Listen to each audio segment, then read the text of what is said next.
Vivimos en un universo densamente poblado de estrellas. Nuestra galaxia, la Vía Láctea, tiene 400.000 millones de soles.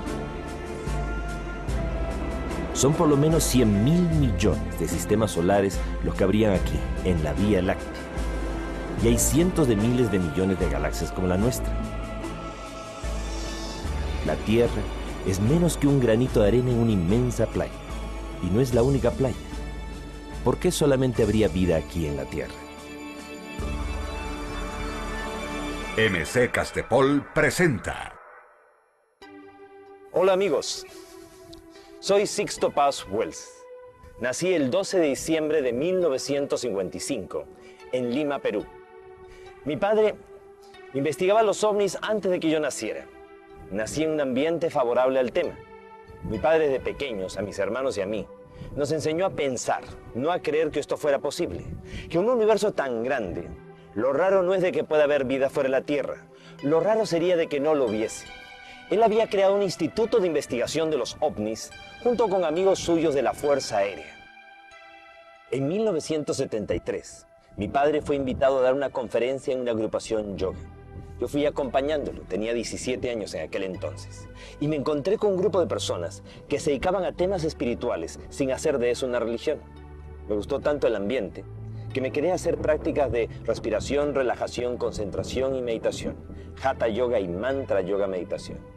Al año siguiente, en 1974, salió una noticia en el diario más serio y conservador de Lima, el diario El Comercio, que decía que se había descubierto que el espacio no era un silencio sepulcral como se creía, sino que era mucho ruido, mucha bulla, y que esos sonidos provenientes del espacio podían ser mensajes enviados de otros planetas, de civilizaciones avanzadas que podrían estar intentando comunicarse con sus similares en el universo.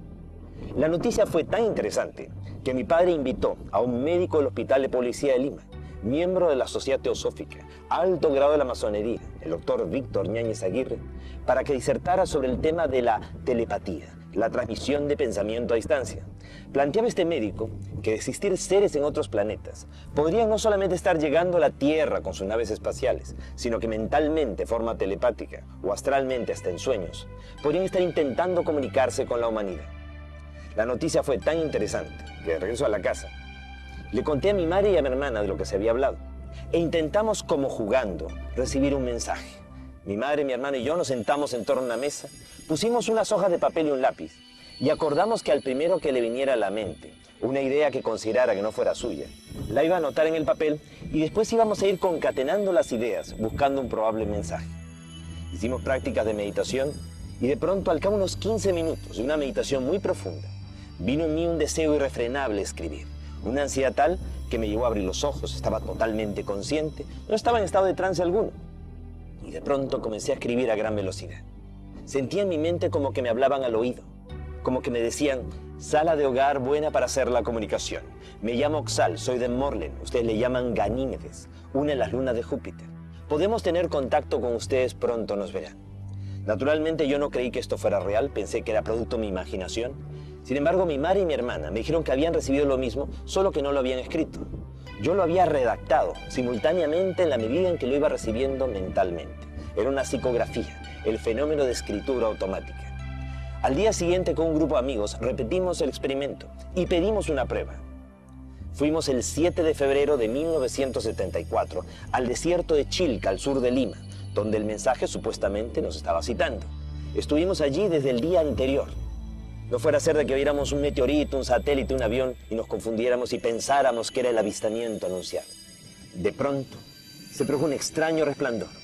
Detrás de los cerros se iluminó la noche como si fuera de día. Y todos hemos visto salir de entre los cerros un objeto luminoso que se desplazó sobre las crestas de las montañas. Quedó estable en el horizonte del lado derecho. El grupo que estaba disperso empezó a congregarse y todos empezamos a confrontar. Tú lo ves, yo también, ¿qué es esa luz? Cuando de pronto comenzó a ir descendiendo hasta que se colocó a una altura de unos 80 metros. Proyectó una luz como de mediodía. Era un objeto en forma de disco con una media docena de ventanitas. Todos sentimos pánico, terror. Nunca habíamos sentido tanto miedo como aquel instante.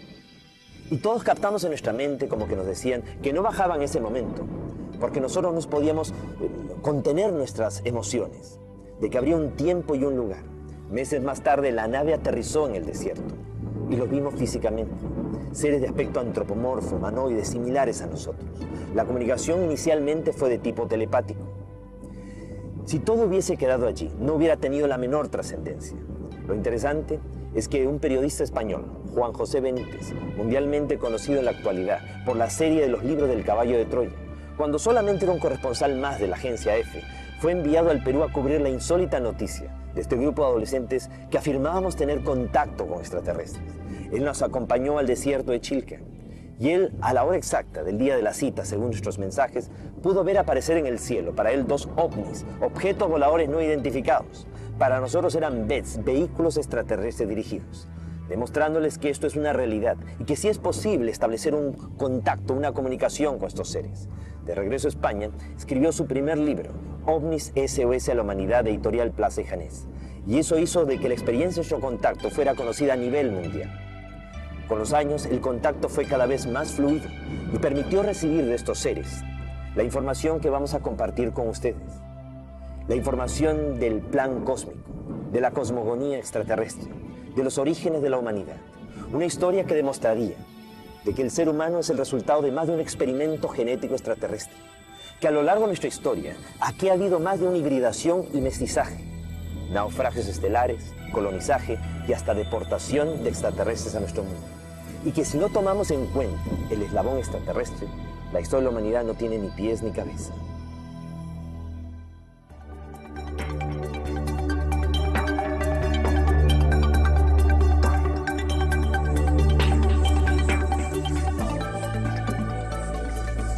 OVNIS. Nuestro pasado extraterrestre. El plan cósmico. A fines de los años 70, empezaron a aparecer en el sur de Inglaterra una serie de marcas, unos patrones sobre los campos de cereales. Se les llamó de inmediato los agroglifos, los crop circles, los círculos de los campos de cosecha. Siempre aparecían en época de cosecha y sobre campos de cereales. Ya en la Edad Media se había registrado la observación de dichas figuras. Aparecían y se consideraban de que podían ser hechas por el demonio, por las hadas. Se les llamaba justamente Círculo de las Hadas y se advertía a la gente de que no se metieran en ellos porque podrían desaparecer. Cuando empiezan a aparecer estas figuras en los años 70, inicialmente eran figuras geométricas, círculos, triángulos, rectángulos.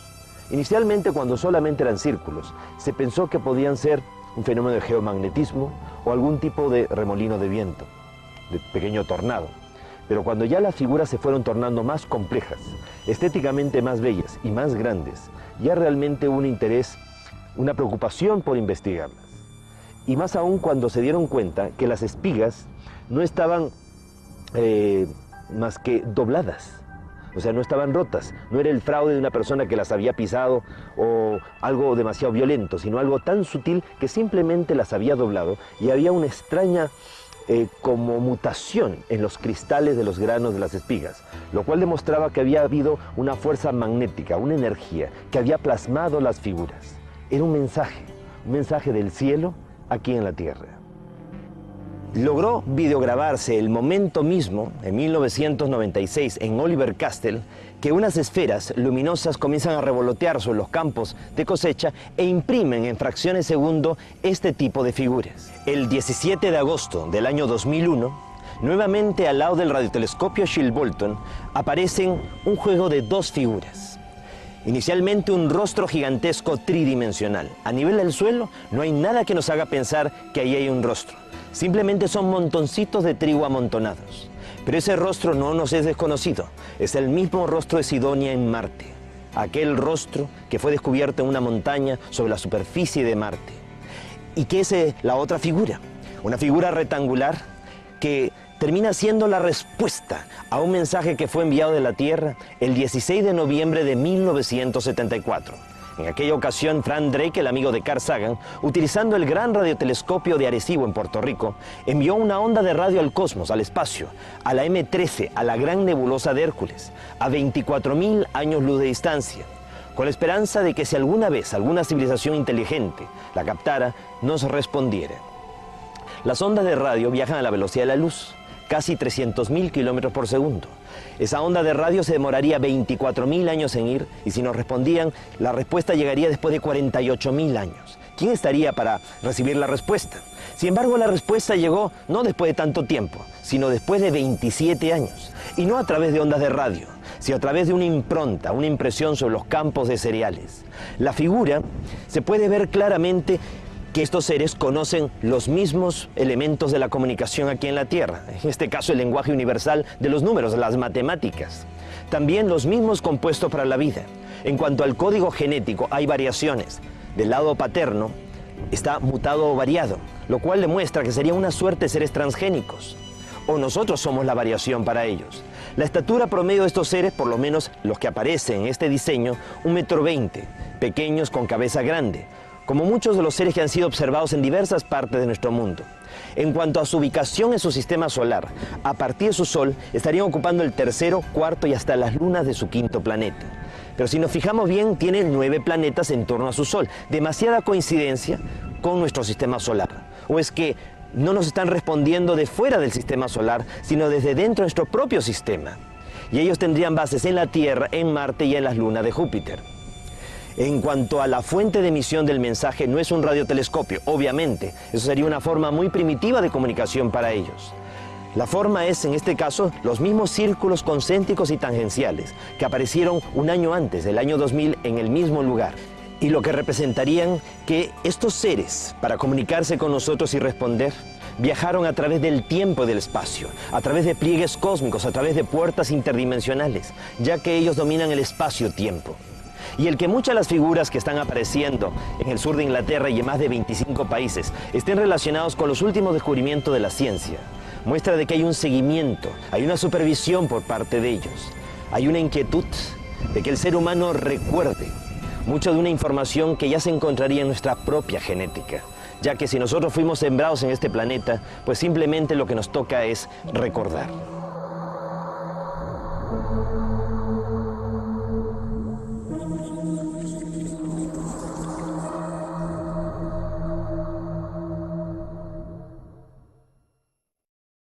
Poco a poco los científicos han ido descubriendo de que hay múltiples dimensiones. Somos pues seres multidimensionales. Vivimos en un universo material de 7 dimensiones. Y para actuar en ese universo material tenemos 7 cuerpos. Uno de ellos el cuerpo denso, físico, material. Después está el cuerpo astral, que es el cuerpo de las emociones y los deseos. Unido al cuerpo físico a través de un cordón umbilical de energía que se conoce como el cordón de plata y que se quiebra cuando una persona muere. El tercer vehículo es el ego inferior, que es el carácter y la personalidad. Cuando una persona muere, se muere el cuerpo físico, se muere el cuerpo astral y también va muriendo el carácter y la personalidad con nosotros. El cuarto vehículo es el mental superior, el cuerpo y las facultades psíquicas, nuestra percepción extrasensorial. El quinto vehículo es el alma, la catedral del espíritu, el acopio de las experiencias de nuestras vidas anteriores. El sexto vehículo es el espíritu, la conciencia. Y el séptimo vehículo, la esencia.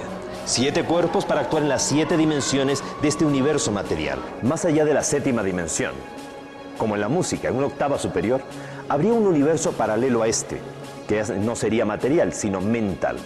Y los seres que proceden de allí serían los que nosotros conocemos como los ángeles, los arcángeles, tronos, principados, querubines, serafines, potestades, dominaciones. Octava, novena y décima dimensión correspondería a ese universo mental. Y más allá, a partir de la 11ª dimensión, habría un tercer universo que sería espiritual. El universo espiritual habría creado al universo mental, el universo mental al universo material. O sea que Dios directamente no nos habría creado a nosotros, sino a través de jerarquías intermedias, a través de un grupo de seres ultraterrestres, seres del universo mental, que nosotros conocemos como los Helel, los resplandecientes, los hijos de Dios. Las primeras civilizaciones que surgieron en esta última creación tuvieron un desarrollo muy auspicioso. En poco tiempo avanzaron mucho y muy rápido. Pasaron de la primera a la segunda, de la segunda a la tercera, de la tercera a la cuarta dimensión de la conciencia. O sea, los seres evolucionaron, surgieron civilizaciones con un avance evolutivo muy acelerado. Y en la medida en que iban evolucionando estas civilizaciones, iban ayudando a otras a evolucionar en una larga cadena de solidaridad. Pero aquellos que iban adelante, llegó un momento en el cual se estancaron evolutivamente. De pronto, quienes estaban en la quinta, la sexta dimensión, no pudieron ser más avanzados, no pudieron seguir progresando. ¿Por qué? Los primeros tres vehículos, el cuerpo físico, el astral y el mental inferior, constituyen lo que se conoce como el plano de la conciencia material. Nos conectan a través del plano material con el universo material de 7 dimensiones. El mental superior, el alma y el espíritu constituyen el plano de la conciencia mental y nos conectan a través del plano mental con el universo mental, con esas 3 dimensiones del universo mental, octava, novena y décima dimensión. Y el séptimo vehículo, que también podríamos dividirlo en 3, voluntad, sabiduría y amor, nos conectan a través del plano espiritual con el universo espiritual que sería de la 11ª dimensión para adelante. Aquellas civilizaciones que han alcanzado la tercera, la cuarta, la quinta, la sexta dimensión de la conciencia, no solamente han evolucionado a nivel de la conciencia material, sino también a nivel de la conciencia mental. Ellos han tenido un gran desarrollo mental, pero se han estancado en ese nivel. O sea, no han logrado conectar con la conciencia de lo espiritual. ¿Por qué? Porque quienes fueron sus guías, sus orientadores, eran los seres del universo mental. Ellos propiciaron o auspiciaron el desarrollo y la evolución de las primeras civilizaciones en esta última gran creación.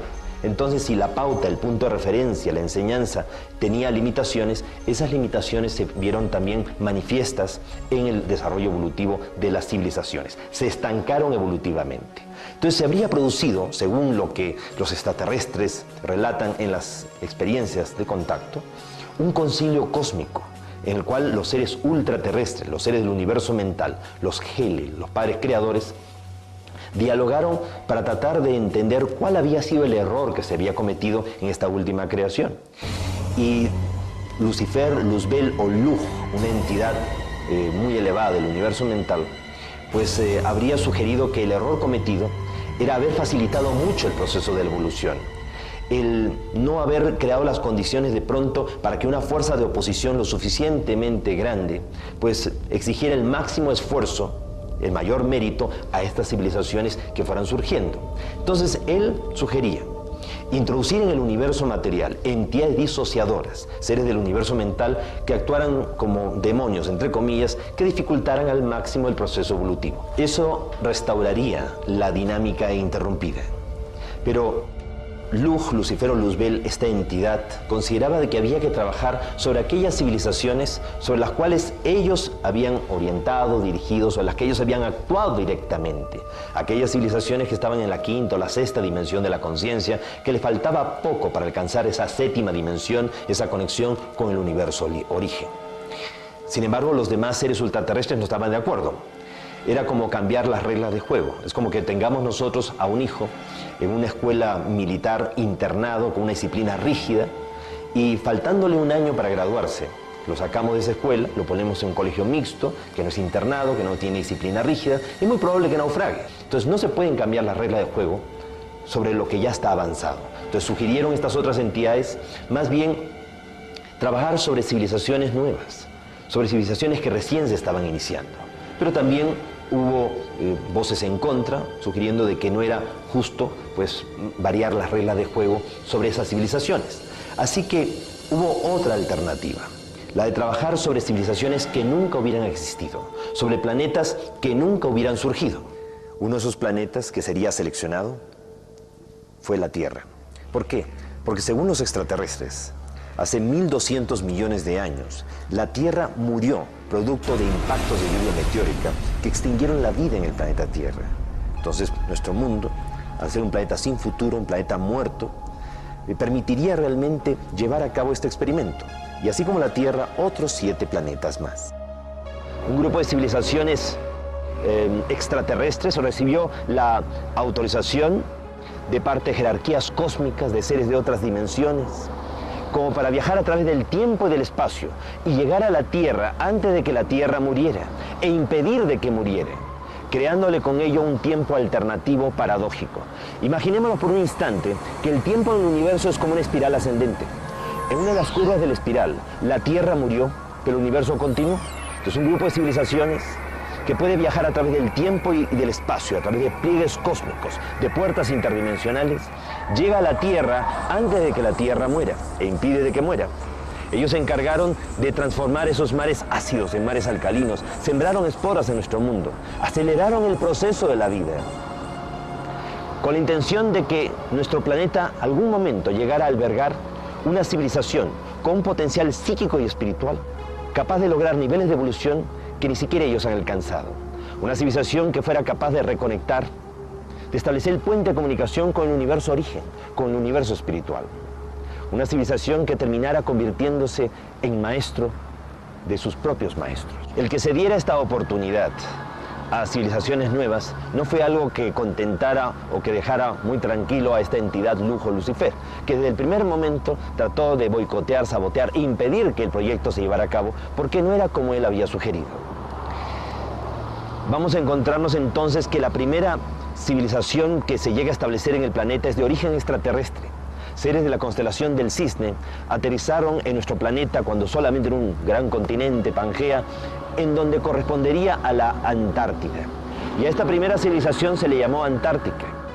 Tiempo después llegan otros seres en lo que ya correspondería a la era mesozoica o secundaria y se instalan en la parte superior del norte de Europa, en lo que viene a ser la civilización hiperbórea o hiperboreal, la parte superior del norte.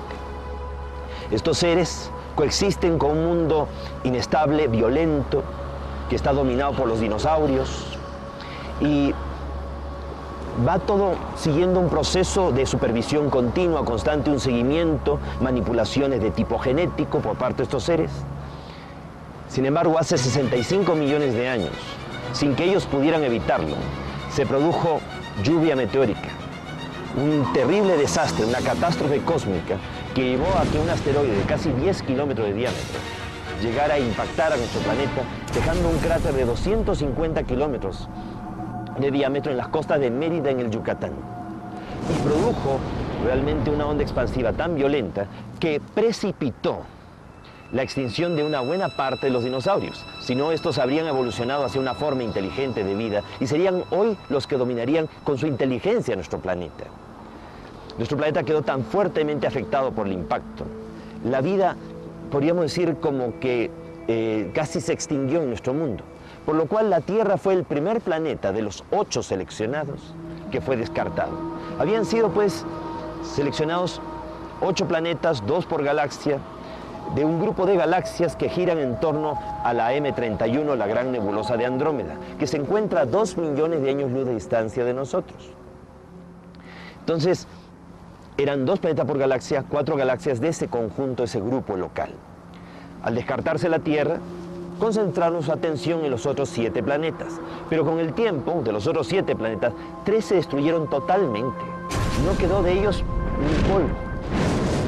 De haber tenido 8, solamente se quedaron con 4, por lo cual eso los preocupó. Al haber fracasado entonces el proyecto en los otros 4 planetas de categoría Ur que quedaban, decidieron darle una nueva oportunidad al planeta Tierra. Y estos seres, viajando siempre a través del tiempo y el espacio, el tiempo para ellos no está pasando igual que para nosotros, llegan a nuestro mundo y se encuentran que hace 80.000 años, la raza lemuriana, la raza negra, originaria del planeta Tierra, llegó a evolucionar mucho, a tal punto que despertó toda su potencialidad, su percepción extrasensorial. Los seres humanos de aquel entonces fueron capaces de descubrir de que vivíamos en un tiempo alternativo, diferente al real tiempo del universo, y que ese tiempo podía ser flanqueado, que podía ser atravesado. Ahora, parte del desarrollo se había producido producto del consumo de plantas alucinógenas, algo que para los seres extraterrestres pues no estaba bien.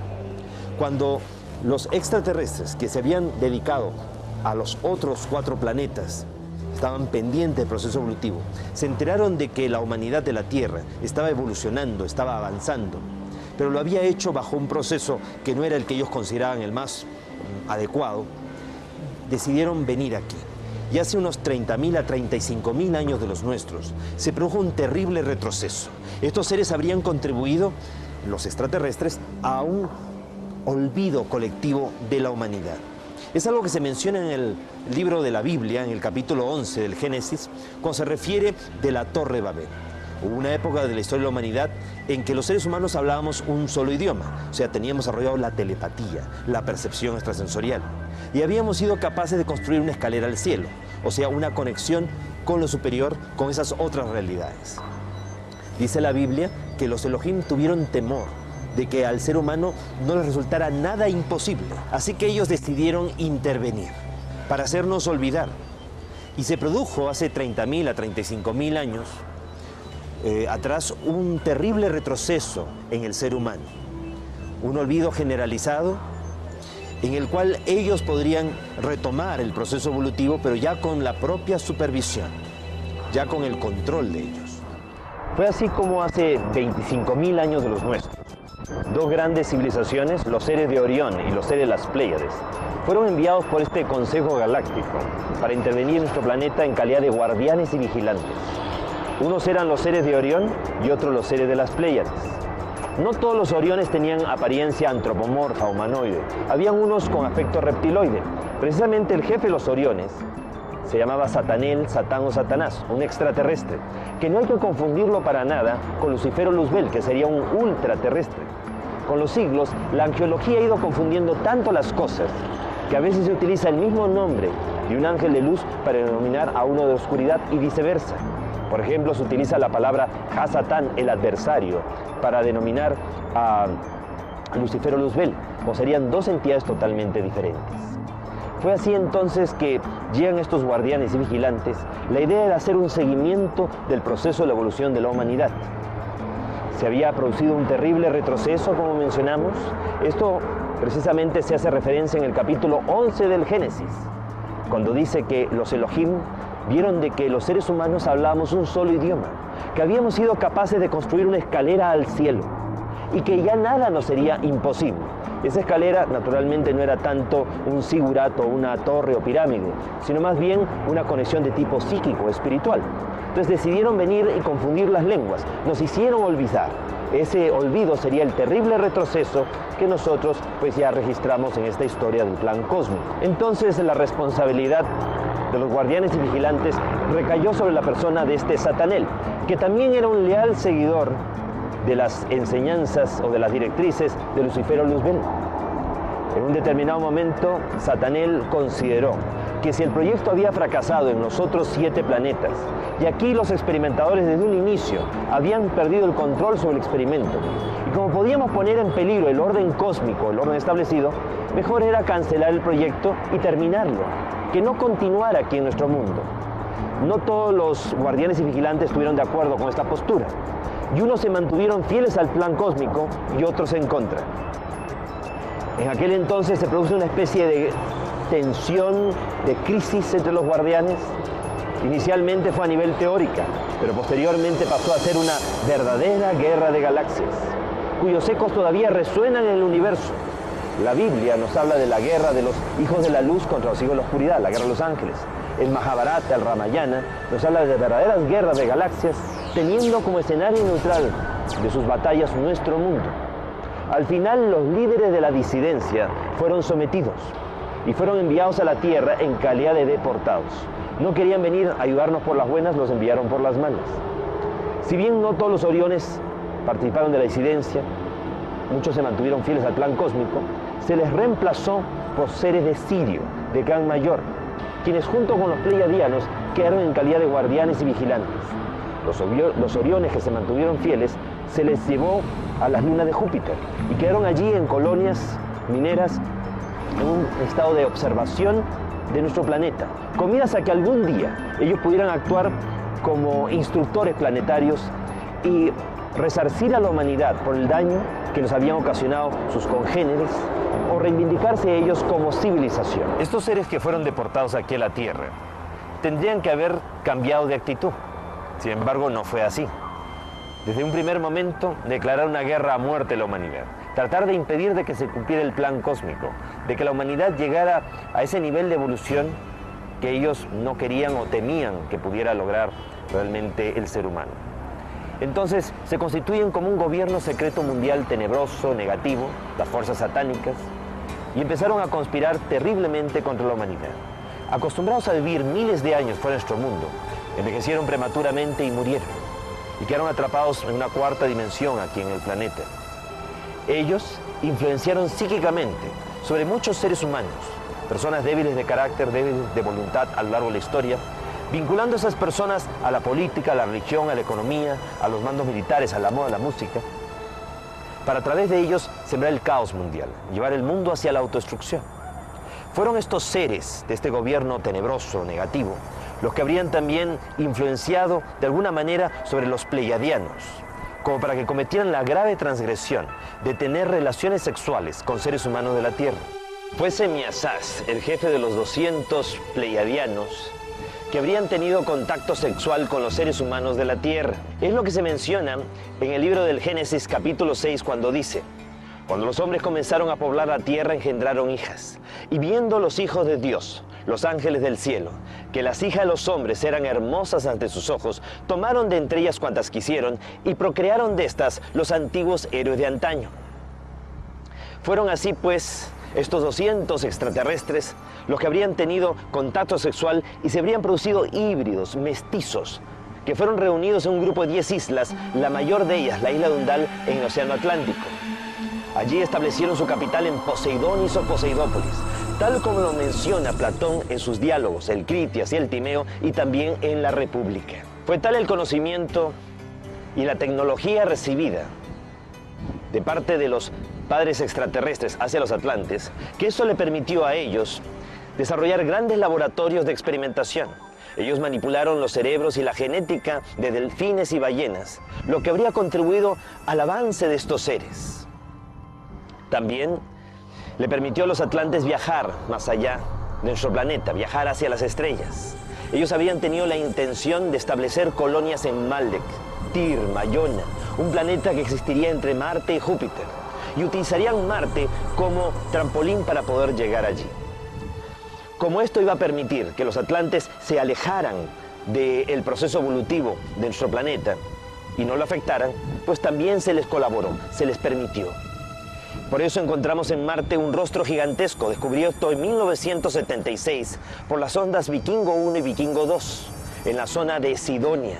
También pirámides en la zona de Eliseo y lo que parece ser ruinas de grandes ciudades en la zona de Utopia. Los atlantes habrían coexistido con una raza originaria de Marte que viviría en el subsuelo de Marte, quienes habrían recibido a los atlantes con curiosidad. La tecnología recibida, el gran avance desarrollado por los atlantes, llevó a una serie de destrucciones de esta civilización.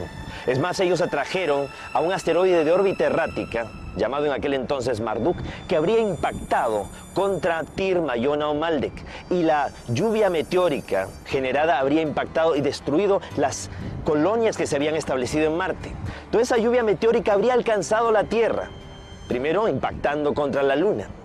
En aquel entonces la Tierra atrapó dos grandes fragmentos que quedaron como lunas adicionales, de tal manera que en un momento en la historia planetaria tuvimos 3 lunas. Esas 2 lunas adicionales habrían sido posteriormente absorbidas por el planeta.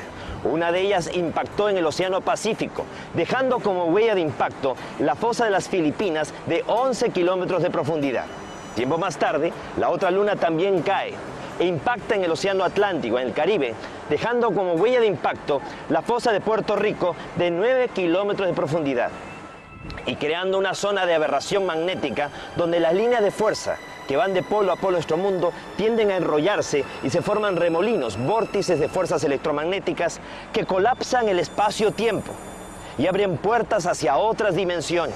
Estas grandes destrucciones habrían precipitado también la última gran glaciación hace 11.500, 12.000 años y habrían cubierto de hielo la Antártida, que era un continente donde se encontraba el último periodo de la Lemuria, el periodo de Mu, el mayor avance que habría desarrollado la raza negra originaria del planeta Tierra después de la intervención de los guardianes y vigilantes. Hubo entonces que evacuar, rescatar a los murianos y llevarlos fuera de allí.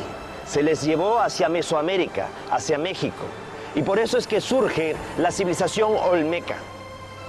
Los últimos descubrimientos arqueológicos hechos en el estado de Guerrero, en la costa del Pacífico mexicano, demuestran que los Olmeca eran miles de años más antiguos de lo que se pensaba. Y eso explicaría por qué los rasgos negroides de esta civilización. Los Olmecas se representan también en estelas, en grandes esculturas de piedra, tripulando naves espaciales, algo que después vamos a ver repetido en la propia civilización maya.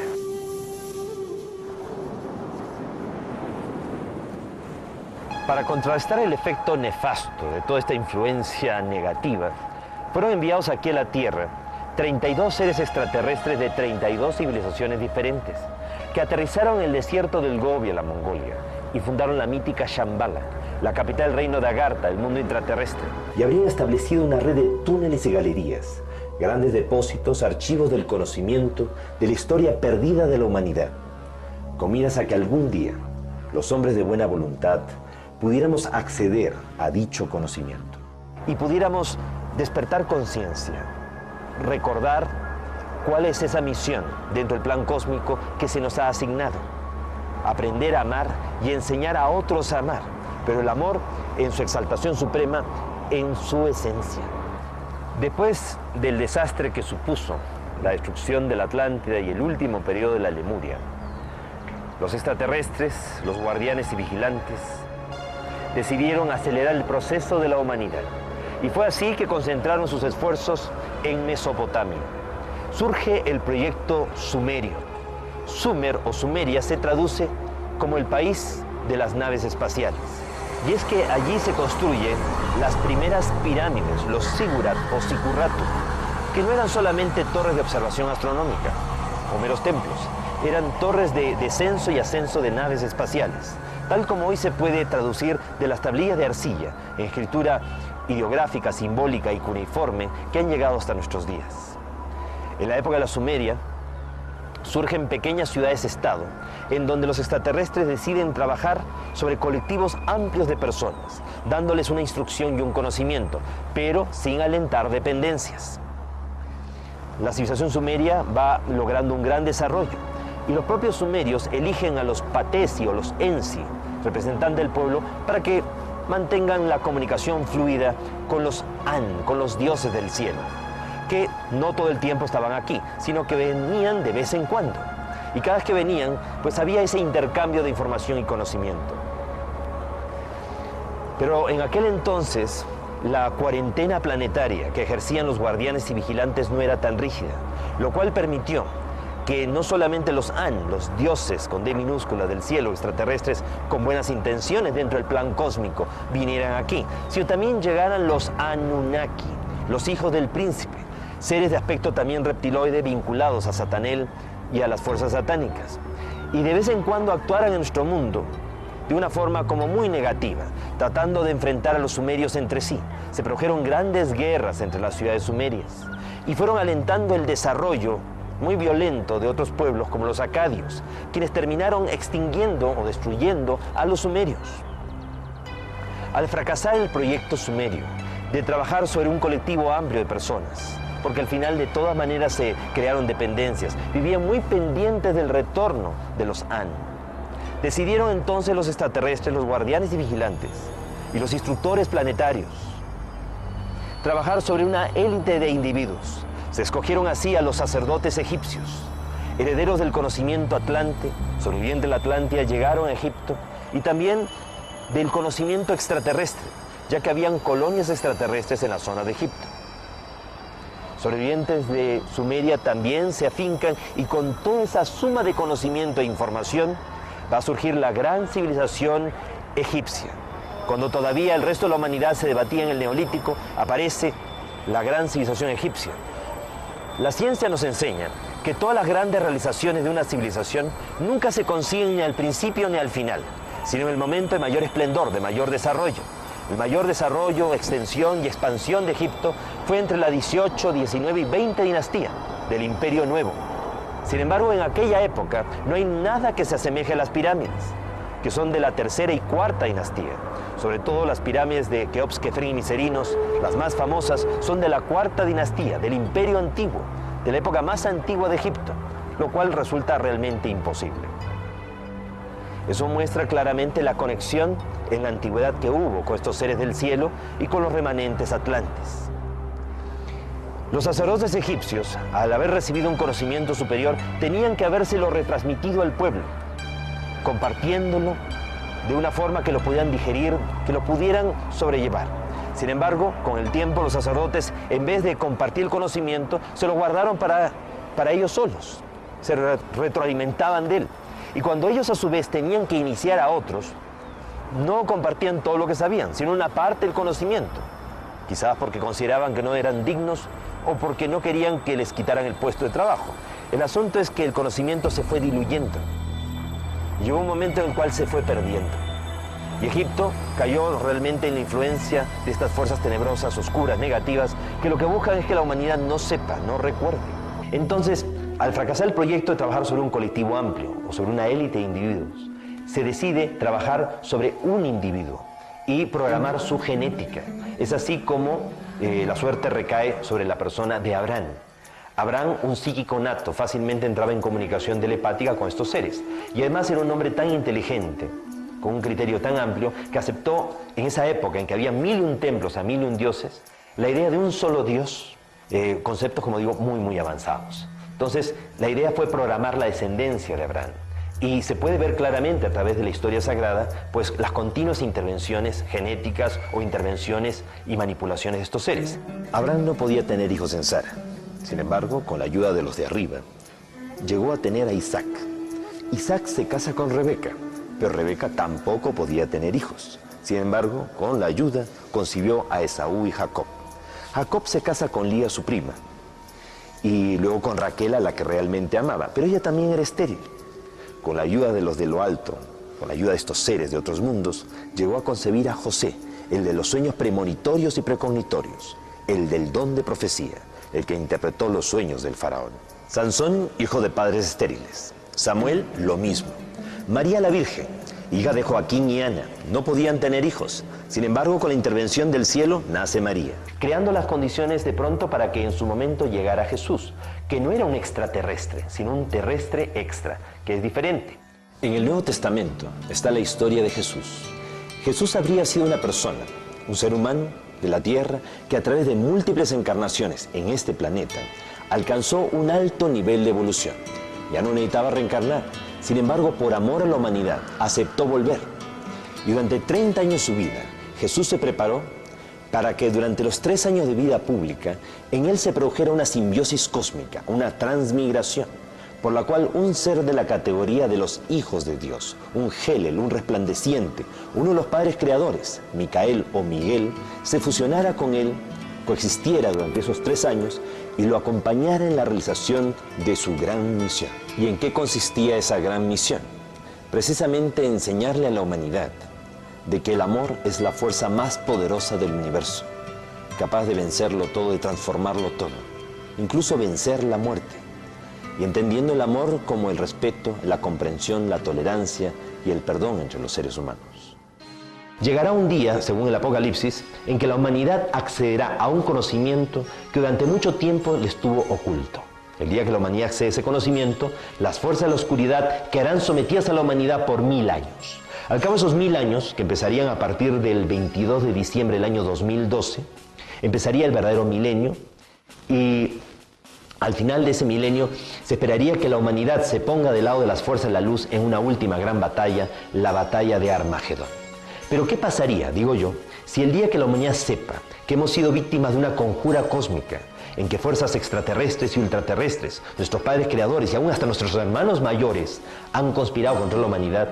¿Qué pasaría si en esa ocasión, en ese momento, en vez de que la humanidad luche contra la oscuridad en un acto de amor supremo, digamos: Padre, perdónalos porque se equivocaron, trataron de impedir la evolución del hombre sobre la tierra y por el contrario, hicieron que tuviera mayor valor, mayor significado?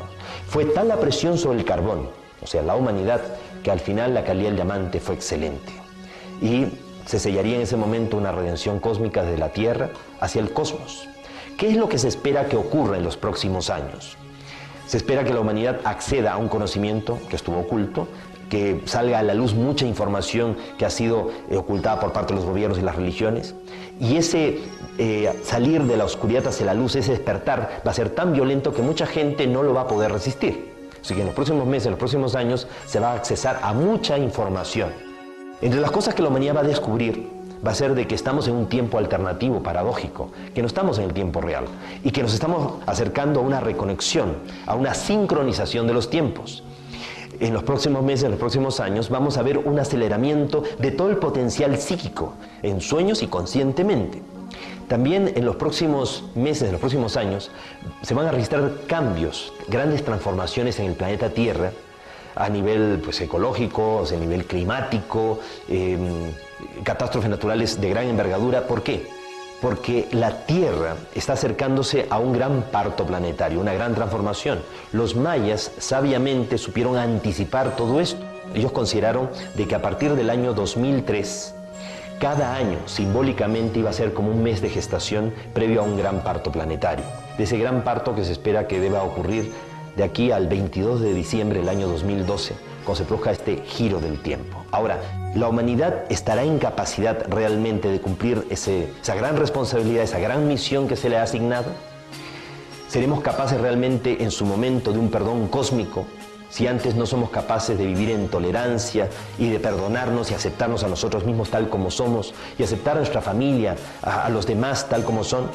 Hoy las fuerzas tenebrosas están tratando de incentivar a como dé lugar el odio racial, el odio étnico, las luchas y enfrentamientos de tipo religioso.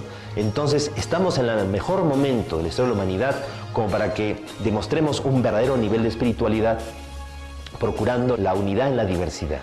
Todo lo que nos une y no lo que nos separa. Recordemos, somos seres humanos en este hogar que es el planeta Tierra, un planeta que está predestinado para ser luz de los demás, en este caso, luz del cosmos. No somos el centro de la creación, pero sí el centro de una expectativa cósmica. Si no, tantas civilizaciones extraterrestres no estarían llegando desde tiempos inmemoriales a nuestro mundo. Estamos viviendo el momento más extraordinario de la historia humana, el momento de las grandes definiciones, y es el momento del gran despertar. O logramos transitar todos, o realmente no conseguiremos cumplir realmente el objetivo. Y no se necesita mucha gente para que el mundo cambie. Los Hopi, los indios pueblo, hablaban de 144.000 danzantes del sol, que tenían que mantenerse danzando durante la terrible noche oscura de la humanidad para asegurar el nacimiento del nuevo día. El Apocalipsis nos habla de 144.000 personas que lavaron sus vestiduras, o sea que despertaron conciencia. Como decimos, no se necesita mucha gente para que el mundo cambie. Lo que se necesita es que toda esa gente que vaya cambiando, pues ponga lo mejor de sí y se mantenga constante, comprometida en su proceso de cambio. Recordemos, vivimos en un universo sin límites. El único límite es nuestra ignorancia. No crean nada de lo que han escuchado. Piensen, reflexionen, pero sobre todo sientan, ya que la verdad está dentro de cada uno.